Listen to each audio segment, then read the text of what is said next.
Hello and welcome to the Claret and Blue podcast. I'm your host, Dan Rolinson, joined by John Townley from Poddymore Heath. John, we're here today to talk about Ollie Watkins and why he should be this year's Premier League Player of the Season. Do you disagree? No. That was almost like a trick question. You'd say, do you agree? Like a double negative. Yeah, first podcast of the day, first question of the day. I couldn't get that wrong. This feels to me like, and I'm going to get it out of the way first of all, with the usual kind of like, we don't get enough attention, boo-hoo. If Ollie Watkins was doing this exact season in an Arsenal shirt, a Man United shirt, a Chelsea shirt even possibly, he would be the shoe-in for it already. Yeah. The bookies odds, which don't really make a massive difference, have him at 20-1 and like one of the like 8th or 9th in the list. Yeah. Cole Palmer, I think, is one of the favourites. Yeah, scored a lot of goals, but really his contributions to Chelsea finishing 7th or 8th more impressive than what Watkins is doing for Villa? No. Not for me. No, Watkins is having the best individual season in the Premier League, and yeah, you can point to Palmer and even players like Rodri or Declan Rice if Arsenal win the league, and you say, you know, they're or they have been instrumental to their seasons, but Watkins is more goal contributions than anybody else in the Premier League as of this podcast. Obviously double figures for both.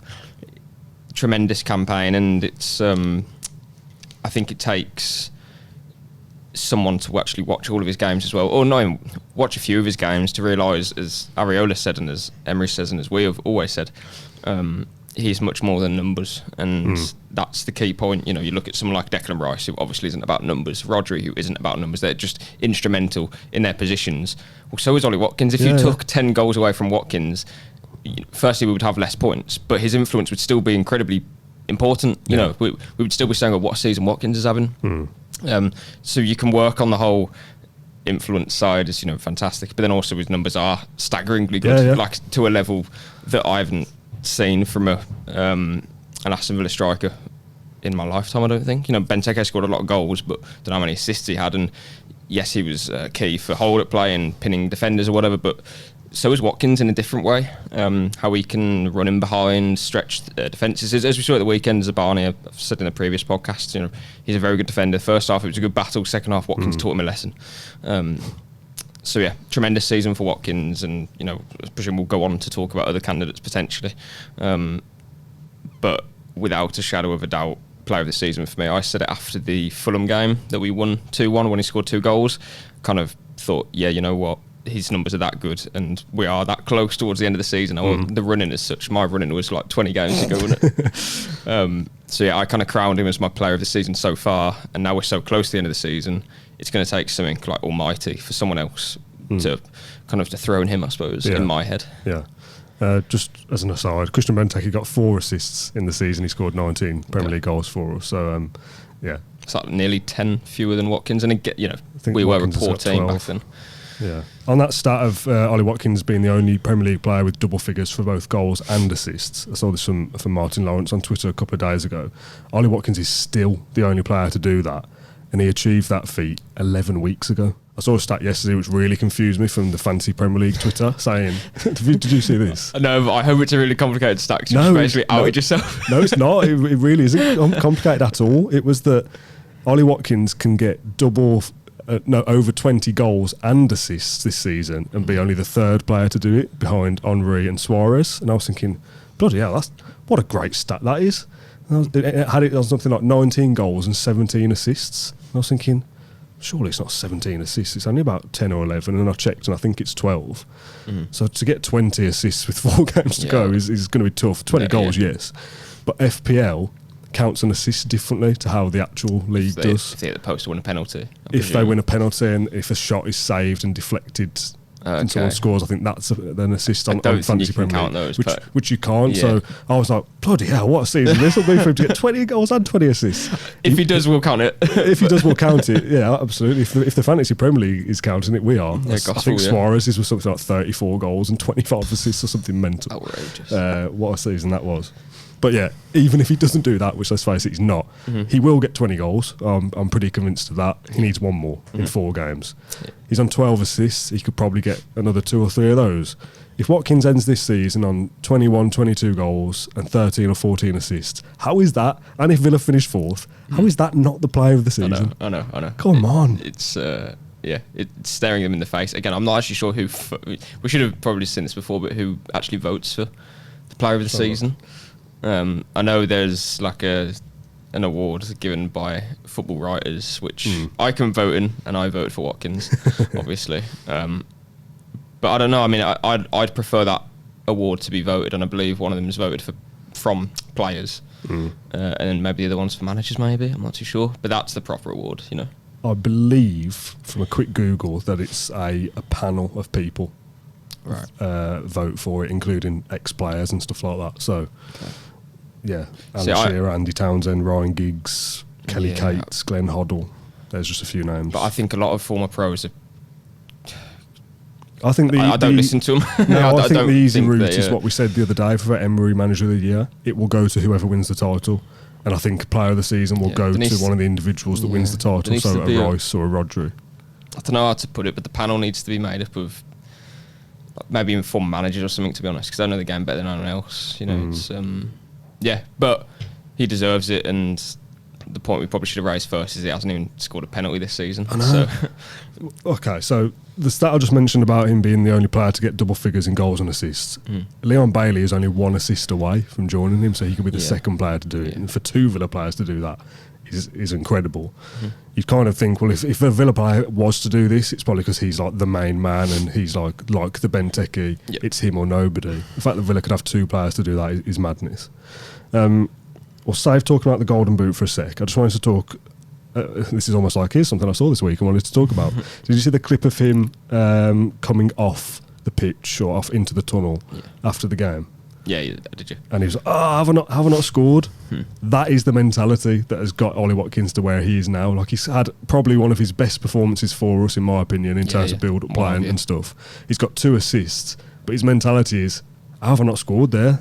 And that's what creates this winning mentality, doesn't it? Yeah. And there it's was not settling for, I've had a great game, so no, I want more. Yeah, it would have been, I don't know, 5-10 minutes before the end, before full time, I can't quite remember, when Watkins kind of goes through and he cuts inside. Maybe he could have passed it, but he really wanted that goal, didn't he? I don't know if you remember that. I don't mind that, dude. Like, if that was 1-1. If we're winning by 2 goals, I don't mind it. Yeah, if there's something on the game, you pass it, and I think he does, but at that point, he's probably thinking, I'm 1 goal away. I'm going to be a bit greedy. Like, that's fine. But he's worked his socks off to do the kind of collective effort as such, and then his individual effort, which is to win the Golden Boot. With 2 goals up, we were winning that game, so don't blame him for that at all, no. But it's shame he couldn't have got that goal, because he has got a lot of competition, and say he doesn't take penalties as well, which is a shame, because Cole Palmer might win it with 12 penalties or something, which is... You know, it's not really... All right, let's do the Golden Boot chat now, because he brought the penalties up. He's obviously on 19 goals, Watkins. Haaland is top with 20, which is not, it's perfectly feasible that Watkins gets another 3 or 4 and does beat Haaland. Palmer is on 19 as well, I think, or 18. Obviously, like you say, he's... I don't want to boil him down to say he's a penalty merchant, but a lot of his goals are penalties. Yeah, a lot of them are. In that instant, yes. Should penalties count towards the Golden Boot? Yeah. They should. Okay. I thought you were going to say no. You've ruined that segment. No, they should, because it's still something to dispatch a penalty. Like we all said about Watkins taking 2 minutes to take his penalty against Lille, and what a moment, deserves praise for that. So we can't then say, but they don't matter. They do matter. It's just half of Palmer's goals. That's quite... That's what I mean. If it was only 2 or 3. Something. Like, for it to be that many. I know. It feels wrong. Exactly. It feels wrong, but you can't not count penalties. It's it wouldn't sit right with me. I suppose if Cole Palmer was our player or Watkins had scored 10 penalties, you go, well, of course they count. But you'd still say that it just doesn't feel right. I mean, maybe there should be a cut-off if you're allowed a maximum of 5 penalties to win the Golden Boot. Maybe. I don't even think that would be harsh. Maybe they can count in the top goal-scoring charts, but if you are the Golden Boot winner, you can only allow a maximum of a few penalties to get you over the line. Like you're only allowed 5 penalties towards that award. Yeah, right, and I don't think that's harsh, really, because if you're a top scorer, you're going to score goals anyway, and you wouldn't mind, I guess. So yeah, that's a shame. That could count towards Watkins at the end of the season, because if he misses out by 1 or 2 and he hasn't even taken a penalty this season, this will be remembered as the season where, at least by Villa fans, where one of our players lost the golden boot because of a penalty on the final day for Cole Palmer. It's a bit crushing, that would be, for Watkins. Do you think he, obviously crystal ball stuff here, do you think he will win it, golden boot? How many, there's only 4 games left. Yeah, his mentality is, I want to score in every game, I'm gunning for this. I certainly wouldn't bet against him. I don't know whether he will or not, because you have Haaland, who I think is a bit of an injury doubt at the moment, but they've got a few more games in us, City, and he could score 5 goals in one game, couldn't he? Yeah, and Palmer wins or has penalties, so it's, I don't know for sure, of course, but I certainly wouldn't be ruling him out. I think if he scores 4 goals, that would put him in a really good position. We have 4 games left, so there's every chance that he can get 2 goals in one game. Yeah. Our games are tricky though. I know I'm kind of going into a different episode here, but Chelsea are a wounded animal, and they either play well against good teams or very badly, as we saw on Tuesday night. Liverpool at home, we don't know what state Liverpool will be in. Do they have to win that to stay in the title race for the final day? I don't know. Brighton away, Watkins has a good record against Brighton, but they're no mugs away at home especially. And on the final day, Palace. But by the final day, we would have already played 3 games, so Watkins will have to score these goals in those games. So it's it's going to be still a difficult ask for Watkins, but what a position for Villa to be in, knowing that their striker is going for the golden boot, and he's not going to be selfish. He's not one of those players, as we said. For 2 goals up, maybe he'll try and score the goal rather than pass. But that's a striker that's hungry and even more determined to get his goals. Yeah, it is tight. Palmer actually has 20 as well. 20, I thought he only had 18 for some reason. Haaland and Palmer 20, Watkins 19, Solanke 18, Isak and Salah 17, Bowen a little bit further behind 15. Isak could score a hat-trick at some point and fly up to 20. Newcastle's fixtures are quite nice as well. Yeah, but again, I've got the Premier League website in front of me, and Watkins is the top of the assists with 12, 2 ahead of Gross and Trippier, 3 ahead of Alvarez and Bailey. The assist one looks more likely. I feel that's more achievable for some reason. Do you get a silver boot or something for assists? I don't think a golden boot for goals, silver boot for assists. Yeah, I think it's just I don't think you don't get an award. It's just the golden glove, isn't you're there? Just the golden boot. If you go on the stats website, it'll come up as Watkins is the top. Yeah, I don't think many people care about the top assist maker. No, top goal contributions is a kind of a modern swing, I suppose. Yeah. But that's quite. I think that should be. Maybe an award these days. What would you get for that? Oh, great question. the diamond boot. Yeah, that would almost be better than the golden boot, wouldn't it? Yeah, no, but you've done a bit of both. Exactly. Ooh, maybe you should get 2 boots. Yeah, it's like you've done both. Maybe a golden boot and a silver boot. Let us know in the comments down below what boot you should get for. Or maybe a ball. The golden ball. Golden ball, yeah. Is that a thing though? Isn't that like the best young player or something? The Ballon d'Or. Yeah. Yeah. No, maybe like a Premier League golden ball, because it's kind of like you're an all-rounder, Yeah, okay. So Ollie Watkins could get the newly crowned golden ball this year with the Premier League. If you want to come to our live show, we'll give you it there. Have we got budget for that? For Watkins or the ball? There's a Kinder surprise.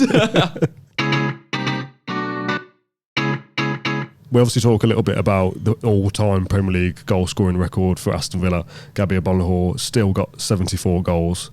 I say still got, as if it's going to have changed. Gabby hasn't scored for ages. Yeah, what a duck he's got to break. What a long drought he's been That is a drought. Ollie Watkins has 59. Dwight York in second place has 60. Yep. So you would expect Ollie Watkins to go second place this season, this weekend, potentially.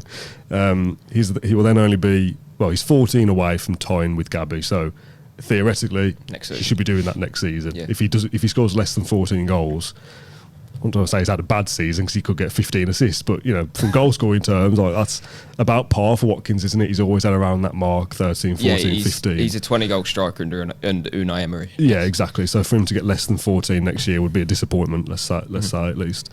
So this time next year, Ollie Watkins should be Aston Villa's all-time Premier League top scorer. Yeah. And that is some achievement as well. Oh, God, yeah. Oh, yeah, for sure. And considering that he's actually done it in a quick amount of time as well. It's been it took Gabby about 15 years to get that many. Yeah, and it's still an achievement for Gabby to do it, for sure. He gets a lot of kind of. Yeah, but Gabby should be touching 100. No, that's a conversation for another day. Yeah, I know, but he's still there and he's still done it. I haven't. As if that matters. Watkins, yeah, he's done it in a quick amount of time, actually. And I remember sitting here early this season or something thinking, oh, he's probably going to have to stay with us for another few years to break that record. And all of a sudden, no, it's next season. In a weird way, you kind of want it to be a bit further out. So he has to stay, yeah. He'll stay anyway. So, yeah, I don't know. Maybe there's interest in Watkins in the summer, but, Villa wouldn't part with him unless it's a huge offer, like mega offer. He's just signed a new deal. You're talking well over. He has million. the carrot of becoming the club's all-time goal scorer.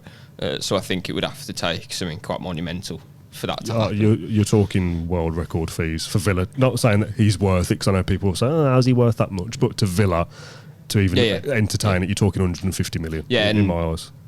So we know about the PSR stuff. We know that Villa receive big bids for their players. They won't just bat them away straight away. They're going to have to think long and hard about what they want to do with the squad and what funds they could make. And that doesn't have to be from a top player. It could be from other players.